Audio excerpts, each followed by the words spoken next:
What's going on, guys? Out here in the woods today, just heating up some leftover steak and stuff from last night. Ended up meeting some new friends, folks named Brandon and Chris. They're out here in the mountains of Virginia and West Virginia, and it was pretty cool because they are actually musicians, and they're pretty good at what they do, really good at what they do. And I haven't done a vlog like this in a while, and I figured I would go about and share what I'm doing day to day. Pretty much just got the food here. So I've been hanging out here with the sound bowls, got some meat heating up, got some good old sauerkraut and T-bone steak I got from the fridge. Can't forget the weights.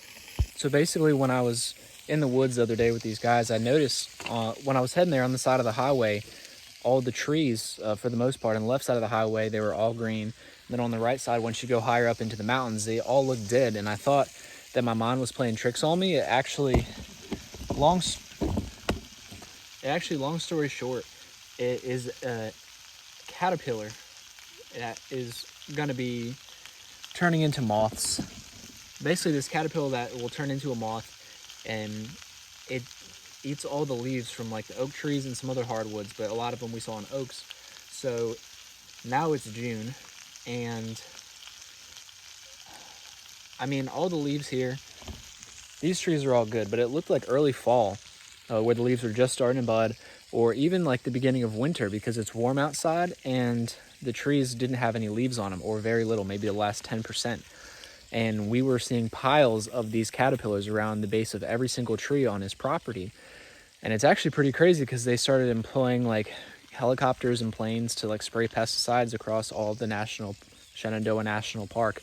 And I couldn't really find anything until I knew that the name of this specific moth caterpillar. When I looked it up, I'm like, trees dying in Shenandoah Valley. There wasn't anything that really popped up, and then I was like, why does everything look brown? And then once I found out it was from this thing, I got some more info on it. But pretty wild that happens, and it made me wonder, maybe there's a possible chance that maybe that's part of the life cycle. They're listed as an invasive species, and of course, I really don't want that on my property. But, what are the odds that that's just like a reset? And then it lets some light down into the forest floor, and then a bunch of wildflowers and berry bushes take over. It can't all be doom and gloom. I think it's a pretty cool, I don't know, just like the succession process. You know what I'm saying? Like I said, if it was my property, God, don't send the caterpillars to me. But like in the grand scheme of things, there's always been like fire and things that come in and kind of reset. And then there's opportunity for more and new growth. And so that was pretty neat. I think this meat's going to be about done. Yeehaw. I'll take it off the heat right, y'all. And we gonna be eating good. Before that, I wanted to show you these sound bowls. We were using them and we were joking around about how they are possibly so if we're sitting in the woods playing these, it was such a crazy noise, and there were some people that live nearby. We're like, what are the odds the kid's gonna come over and run into the woods and think that this is part of like the next like alien invasion? Because it just sounded so trippy in the middle of middle in the woods by Virginia, West Virginia, and you hear like a bunch of strange sounds. Let me get this in the shot. And maybe these are too long, I don't know. I haven't really done this style of video in about 7 months, so we'll try it out and we'll see how she goes.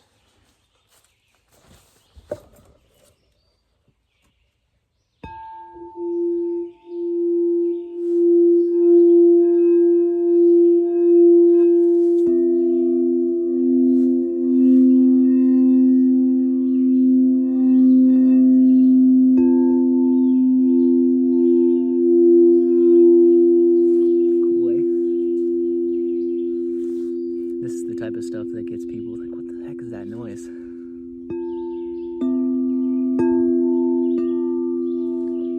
Sauerkraut. So this is just a short video, unedited, for the day. Been really having a good time messing around with these sound bowls. I'm gonna eat some food, get some more work done, got the laptop out, gonna go for a bike ride. Something like that, get the blood flowing. Can't always be. It's kind of been something that takes getting used to. Has been like, when I'm out in the woods, I like enjoying the woods, and then I'm like, I gotta sit down and do some work on the computer, and then it's like, oh my gosh, I don't want to go out, like go hiking, because I want to actually get work done. And then when I'm sitting there trying to get work done, I'm like, I have so much energy, I need to like get it out. So that's something that I am just getting better at doing. because it's either like kind of all in, either like sitting and doing computer stuff and then straight to like being out in the woods, not checking my phone all day type of thing. So hope you guys are having a good day. I'm out in Davos. If anybody is in the general area, Shenandoah Valley, out into West Virginia, that's always a really cool area. I'm a big fan of these woods right here. So if so, comment, send me a message or whatever. Maybe you're around. We'll see you at the farmer's market. Roger, roger.